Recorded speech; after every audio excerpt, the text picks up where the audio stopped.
And buenos dias, GnGs. My name is Trekkw2ks, and this is Weekend Crypto brought to you here on the Gentleman Crypto YouTube channel.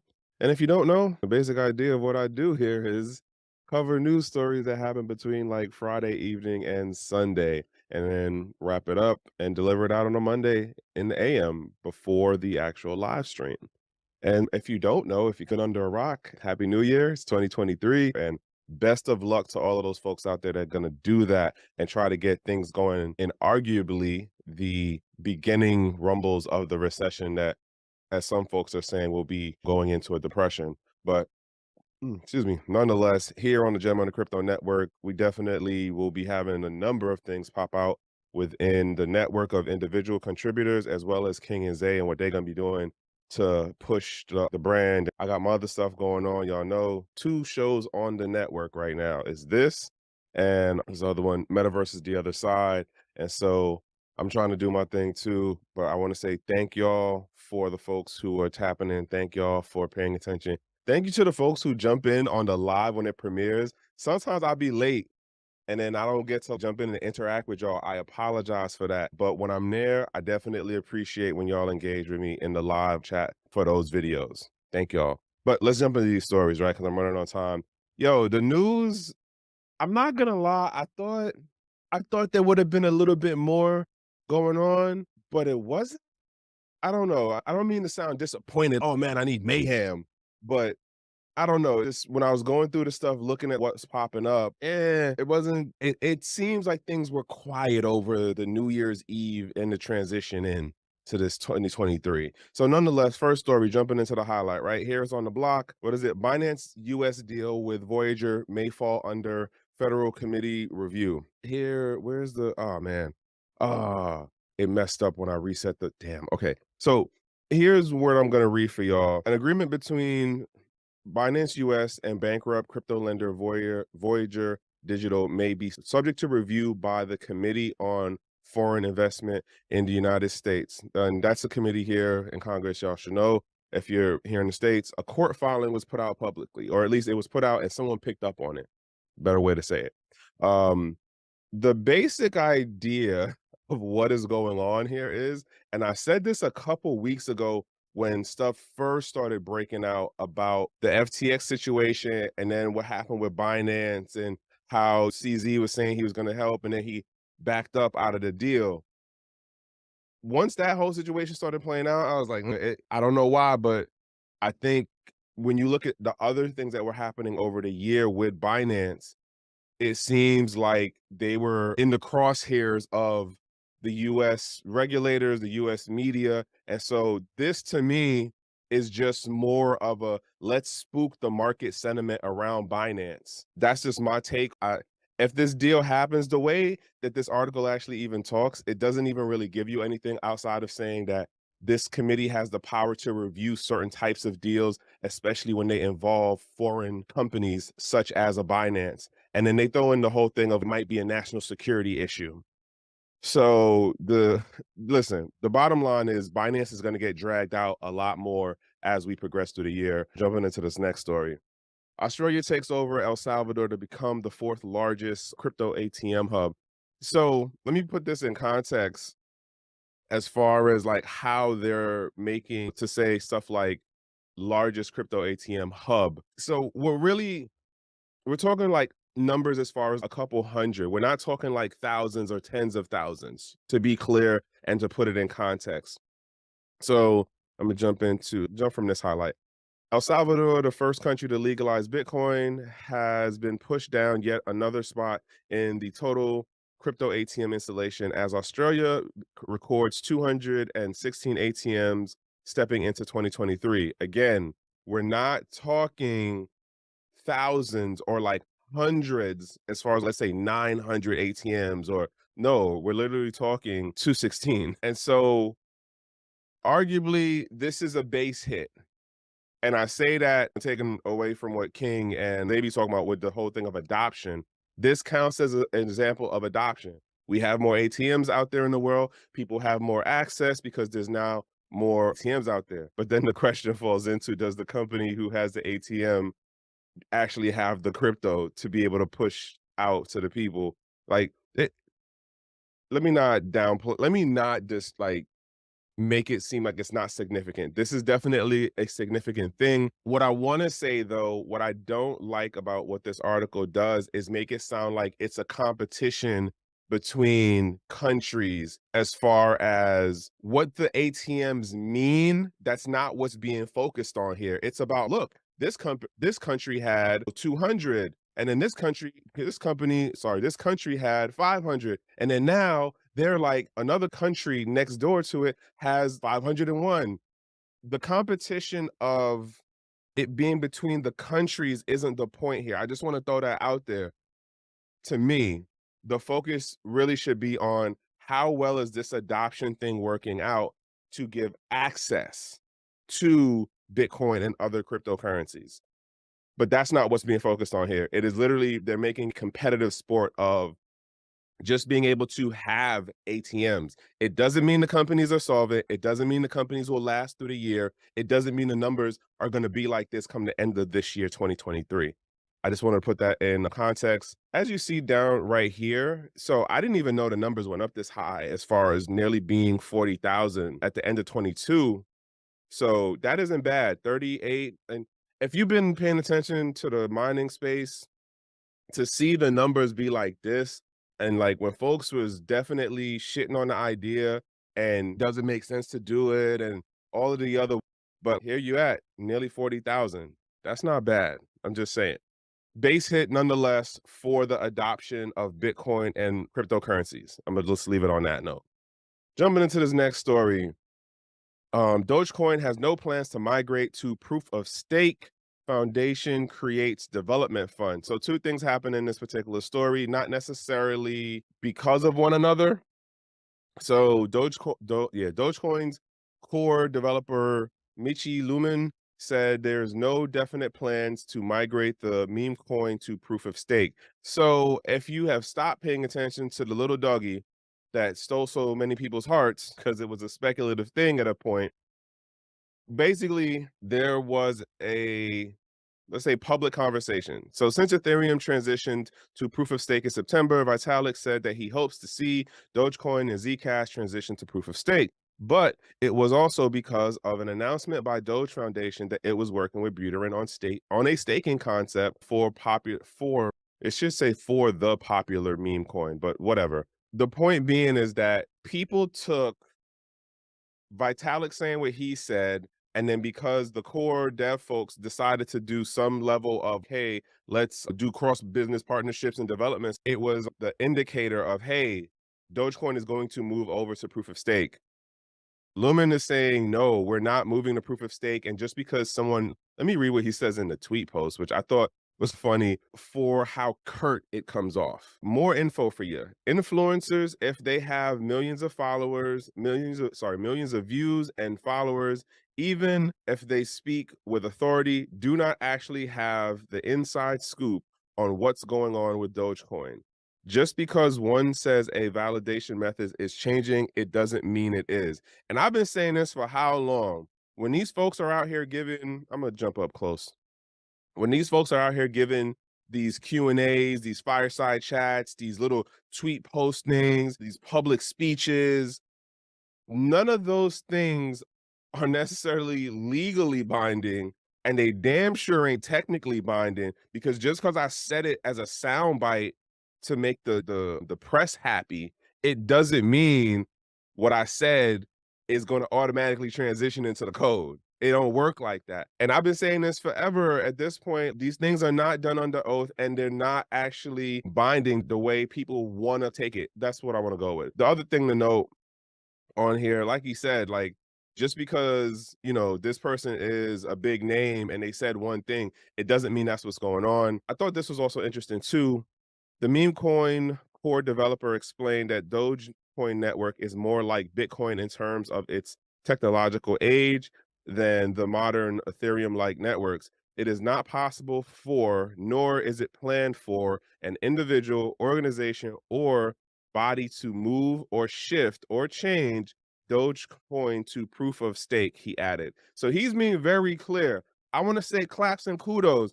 I don't know necessarily what his motivation is, why he is seemingly anti-proof of stake, but I'm saying kudos and claps. This whole green wave that we've been going through with everyone trying to make it sound like there isn't issues in proof of stake, there isn't issues in this whole green wave movement push for electricity. I'm not a fan of it, but I'm gonna say kudos out to him. And so let's jump into this next story.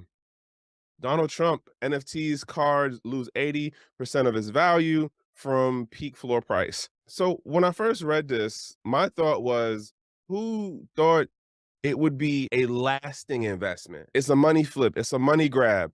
This man literally has some of the most like outlandish licensing deals. He's like a licensing like hunter, not him himself, but whoever his business partner is or whatever, or his manager is for that side of what he does. He literally has a suit, he has a steak, like a microwave steak dinner that has his name on it. I don't know if they even make the stuff anymore, but if you ever look up the licensing deals that Donald Trump has done over like the what, 3, 4 decades, he has his name on a lot of stuff. And the vast majority of those things are fly by nights.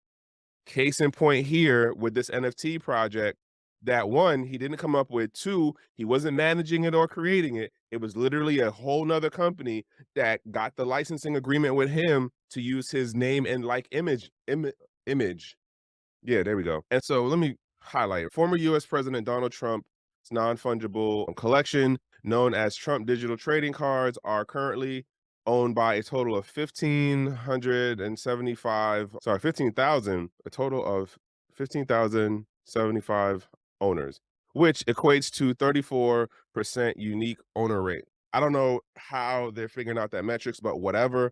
I imagine somebody kind of look at like wallet addresses and seeing how the thing moved around, even though I do believe you were able to use fiat for this. So that kind of makes me wonder. But anywho, don't get lost. Don't get lost. The value of the recently launched NFT line dropped by 78% as the floor price fell from 0.84 Ethereum on December 18th to 0.186 ETH, according to OpenSea data as of December 30th. God damn. Okay. What was the other line that got me? So each card portrays Donald Trump as a different heroic figure, such as a sheriff, an explorer, a space hero, a NASCAR racer. NFT International LLC is the company that owns the NFT line. That right there lets you know it's a licensing deal. They paid the man his money up front. He wasn't waiting around to be like, oh, let's see if it flips over 6 months down. No, give me the money up front. Here's my licensing deal and agreement of either how long they can use it or what they can and can't do. Because I imagine there has to be some stipulations on what they can't do. And then I wonder if they locked in, or if at least his lawyers locked in him being held liable for anything. As far as, because we see the situation that's going on with Sandbox folks getting sued. So Snoop, what is it, Paris Hilton, Eminem, all the rest of them for the whole promotion thing without using celebrities to market and promote stuff and not, quote, disclosing it. Whatever. But nonetheless, I wonder if he had that kind of stuff locked into his licensing agreement contracts. So he gets his money up front. He's not being held liable because he's staying out. Actually, if I remember the commercials right, I don't think he actually said, hey, this is a whole separate company. But then again, I didn't watch the whole thing. If somebody watched it, say something in the comments for me, please. I do appreciate. And I'm so bad at this, but if you could, please subscribe and share. Tell a friend to tell a friend. I do appreciate, because crypto news does happen on the weekend. And I'm telling y'all, we keep the receipts, but man, some days I just be looking like, man, I gotta make this recording today. I gotta keep on pushing. Like, I gotta do my part to contribute to the network and help people keep abreast of what's going on, as well as I gotta be on my game with it too, right? Paying attention to what's going on. But nonetheless, the takeaway on this is, and I said this over on LinkedIn because somebody else had promoted this, not promoted it, but they shared the article. My takeaway on this is, the lesson is, anyone can find value in something. And the smarter people figure out how to make money off of it, whether it's everyone likes it or everyone hates it, which is what happened here, in my opinion. The smarter people figured out how to make money off of it. That's it. That is it. Jumping on to this next joint. I think this is a big base hit. Granted, however you feel about stablecoins, but I think that this is definitely a very big base hit. Highlights, let me jump into that. Ripple to develop national stablecoin for island country Palau. XRP upset, but whatever. No one cares. I don't care about that part. Y'all XRP folks, y'all already know that it's up. Nonetheless, the point of where I was going is Ripple's doing something. This is a base hit. I've said it for the last couple of months. Folks really don't understand how much opportunity there is outside of the US. We keep doing this thing where we push, oh, we're number one, oh, we're the best, oh, we're the most this, oh, we're the top that. And then like you go outside to other countries and other places. And don't get me wrong, right? Don't get me wrong. It's some real screwed up places outside this country that you could live. I totally get that. But even within that, there are places that you can go to and you will see certain things like how certain economic or finance systems work, or how certain cultural developments are set up, or how certain cities and countries like do their architecture, like all types of stuff. But in relation to this finance banking thing, there are things or places you can go outside of the US where you will see stuff and it's just be like, wait, we can't do that back in the States in our banks. We can't do that back in the States in our apps. Like, I remember when I first seen that you could still use cash on Uber. That blew my mind. You can still do that outside of the US.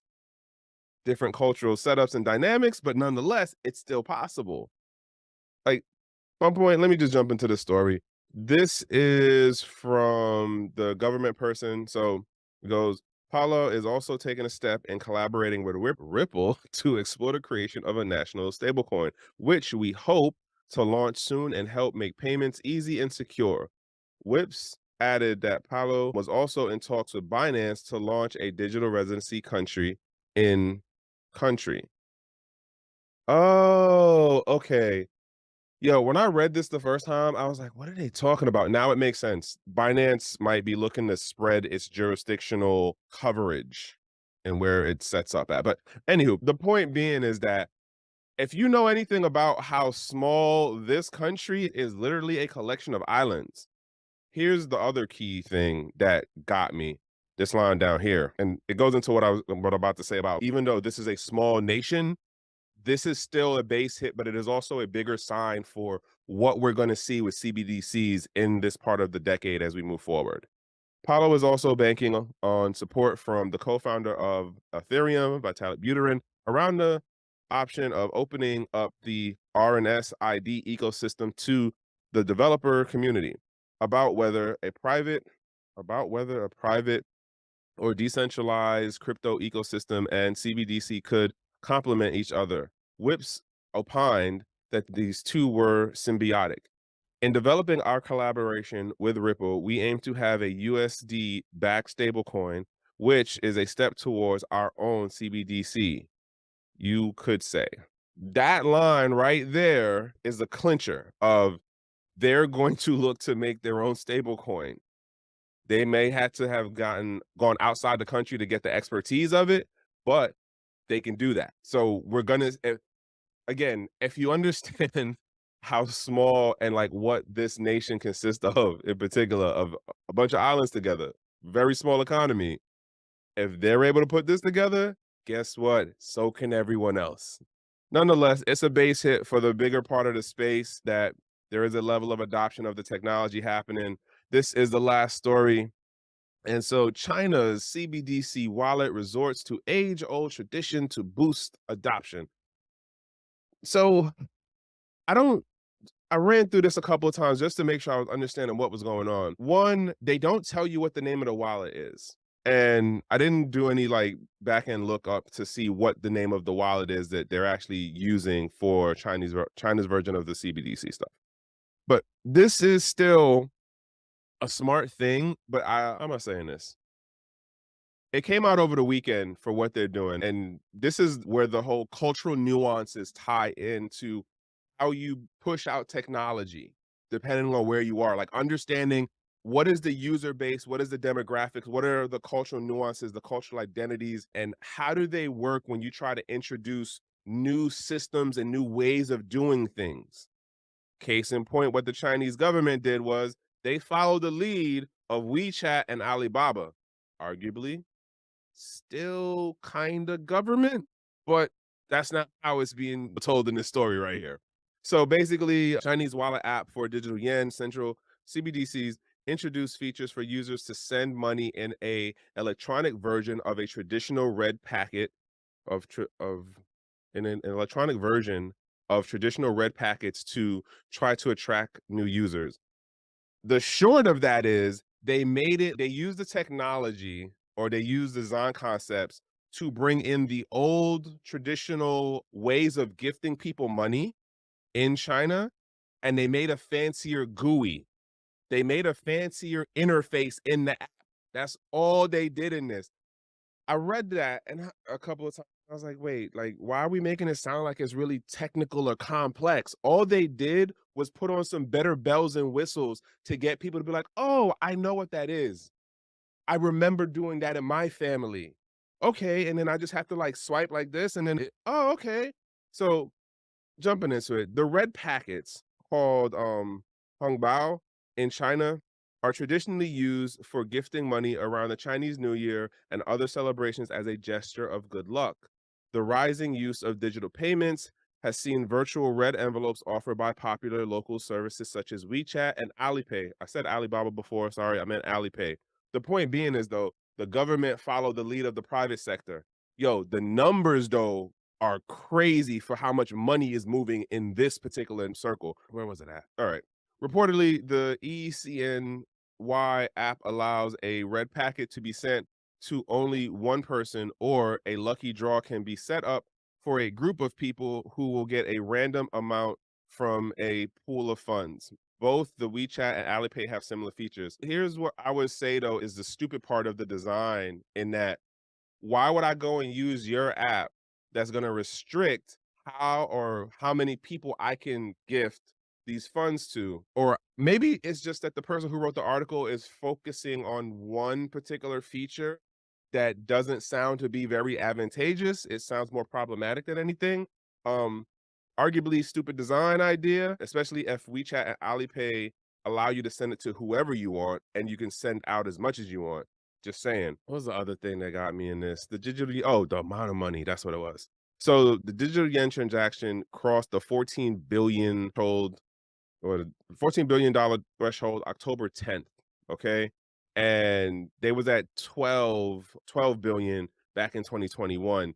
The point being is this money's here in this form. The what is it called? The money velocity is happening, but it's primarily happening on the quote private sector, which is WeChat and Alipay. So the government is going to look to inch its way in there, as well as figure out how to be the more dominant used wallet. And that's what's going to happen down the road. Because when you look at these numbers, where was it at? Alipay has over a billion users annually. And I'm not certain what they meant to try to say here, if that's 1.3 million monthly active users in WeChat, but the government sees the numbers and they want the local people to use their version of the CBDCs. So yeah, those are the things that are happening. Sorry for the hiccups. And yeah, it's 2023, y'all. I hope the best for everyone out there. I hope everyone was able to be in a safe space with good company. And it's a Monday. Have a productive over busy day. But if not, at least be in a safe space in a good place with good company. And I'm assuming that as the month progresses, we'll hear some of the other stories that did not happen over this weekend. Because as we all know, Martin Luther King birthday and holiday is right around the corner, and that's usually when the shit starts for regulations and all the other stuff. So everybody just be ready. Pay attention. Be ready. Other than that, I am Trekkw2ks. This is Weekend Crypto, and yo, have a good one. One.